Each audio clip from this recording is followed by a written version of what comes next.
Hello and welcome. We are talking about elastic file system.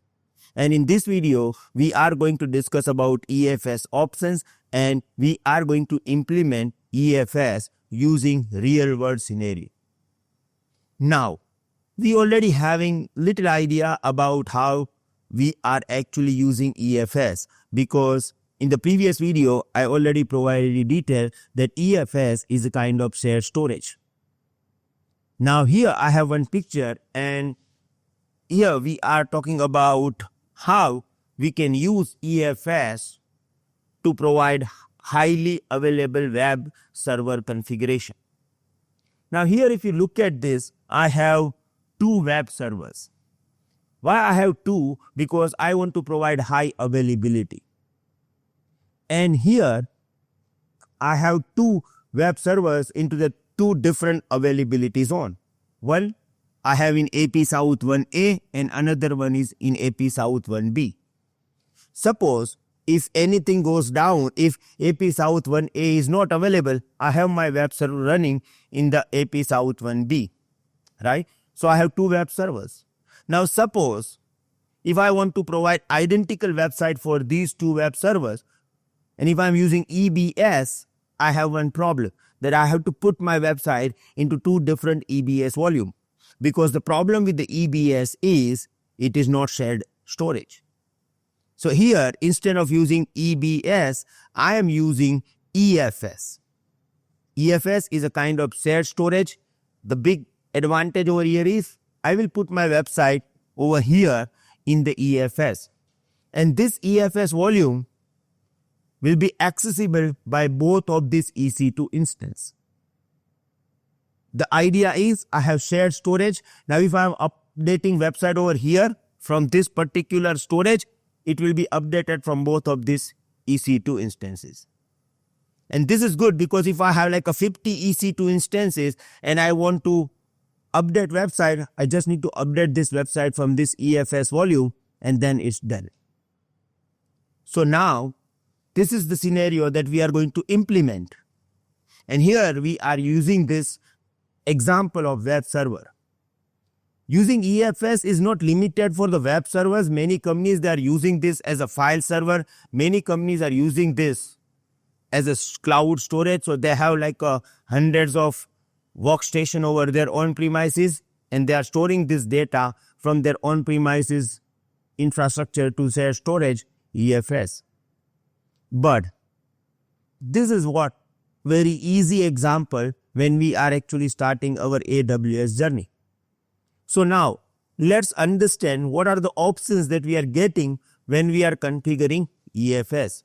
We need to understand this. Why? Because if we can understand this properly, we can save lots of money for our company. So what I'm doing right now, I'm going to share my computer screen. We are going to start we are going to create one EFS volume and we are understanding all the options that we have. So let me share my screen. So I am in the EFS right now. Okay. Now I am going to click on create file system. Now when you click on create file system, you have to provide name. Like I'm going to say EFS storage. Here we have VPC. Right now we are going with the default option. I'm not going to change anything because we will discuss about this in upcoming videos. So I'm going with the default option. Now suppose if you are going to click over here on a create, it will create your volume automatically. But we want to understand all these options. So what I'm doing, I'm going to click on customize. Now when you click on the customize, you are going to get this screen and here we have many options. The first option we have is storage class. There are mainly two storage class. One standard, expensive, another one infrequent access, less expensive than standard. See basically when we are storing data in the shared storage, we have two kind of the data. The data that we are accessing frequently. We call it standard or like a hot data. So we are storing it and then we are accessing this frequently. Suppose in my company, if one project is going on, and I'm working on this project, or my team is working on this project, my team members or me accessing this data on a regular basis. The another option we have, it is known as like a cold data. Project is over, now we are working on another project, but this old project data we have inside EFS. And now the project is over, so we are not going to access this. We have all this data for the reference purpose. Now, this is cold data. I'm not going to access this old project data every day. So if you can classify that this data is old and this data is hot and cold, you can save lots of money. Because in EFS, we have life cycle management. So what you can do over here, standard and one zone માંથી life cycle management માં આવી ગયા. હાલતું તો મસ્તીનું નહીં? હે? Screen share થઈ. હા. હા, તેમ જ કરીએ ને. તો પાછો ઉભો રહી જાવ ને આમને.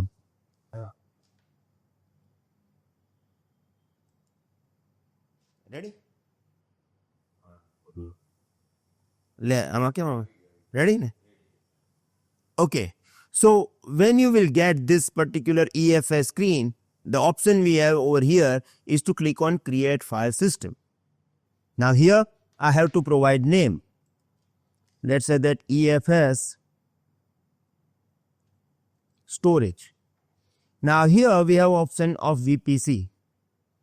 We are going to talk about VPC. We are going to understand VPC in upcoming days. So right now I'm not going to change it. I'm just going to use this particular default option. We will discuss about this VPC in upcoming days. Now when you click over here, when you click on create, it is going to create my EFS volume. But we want to understand this practically, so I'm going to click on customize.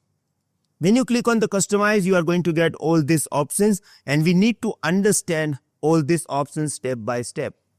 Now the first option we have is standard and one zone. See, when we are using shared storage like EFS, we have two kind of data. One, we have critical data, right? So we want this data in any condition.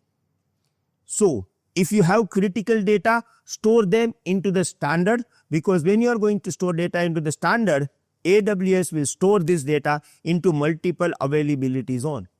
They will replicate this data with multiple availability zone automatically.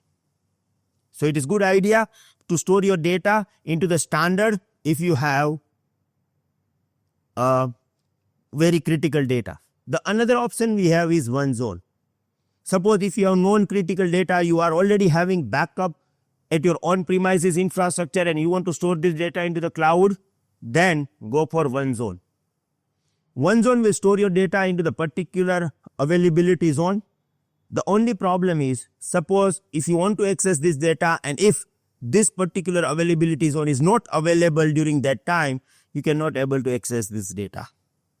So now company can decide that they are going to store which kind of data, critical or non-critical data, and then they can decide any particular storage class. Of course, if you are going to use one zone, you have to pay less amount of money. Now, here we have another option, automatic backup. Same options applicable over here. If you have critical data and if you want to take a backup of your data, select automatic backup. If you have non-critical data, then you can remove this particular options as well, right? Then we have life cycle management. Now, what is the meaning of life cycle management? See, we have two kind of data. The data that we are accessing frequently, we call it hot data. And the data that we have stored over there and we are not accessing it frequently, we call it cold data. For example, right now, I am working on particular project of my client.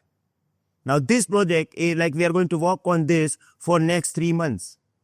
Now, me and my team member are actually accessing this data every day.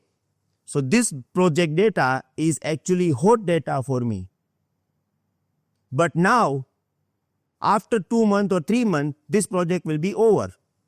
Then we will get new project, me and my team will work over there, but this project data is over there in EFS for my reference purpose. Now I am not accessing this frequently. In this case, we call it cold data. So here in AWS, hot data you can store into the standard storage, and cold data you can store into the infrequent access class. If you are storing your data into the infrequent access class, definitely you have to pay less amount. Now, the problem is, we don't want to manage this. We do not need to classify that, okay, this data is actually on-premise, like a standard hot data, or this data is actually cold data. Because here we have life cycle management. So what is the idea? You can specify that if I am not accessing this data for 30 days, or it is up to you, okay, for example 90 days, then automatically transfer this data from standard storage to infrequent.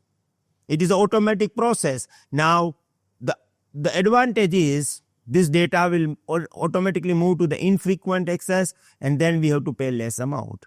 You can also set up transition out system over here, that suppose after 45 days, if I'm accessing this data, automatically move this data from cold to hot. It means from infrequent access to standard. Using this strategy, you can save lots of money, because in the corporate environment, they have data into the terabytes. And they can use this life cycle strategy to save huge amount of money. Then we have enable encryption. See, as per the government standard as well, if we are going to store our data at rest, right, the data must be encrypted. So if you want to encrypt your data, you can enable this option, and AWS will take care of this, and they will encrypt your data. Encrypting data is good idea, because if someone will try to access this, they cannot able to read anything from your data. But again, it is up to you to enable this or not, right? When you click over here, there is a customization option. We have to use another service known as key management service in order to encrypt our data. We are going to discuss about KMS, and when we will talk about KMS, I will talk about all the encryption process and how we can encrypt EBS volume, EFS volumes, S3 storage, right? So during this, we will discuss about this. Right now, I'm just telling you that you can enable encryption for your EFS. And now we have main option. Thanks for watching. To continue learning AWS with structured lessons, real labs, practice tests, and live sessions with Bhavesh Atara, join our full course at www.cloudfolkshub.com. For any help, call 982-575-7737. All course details are provided in the description.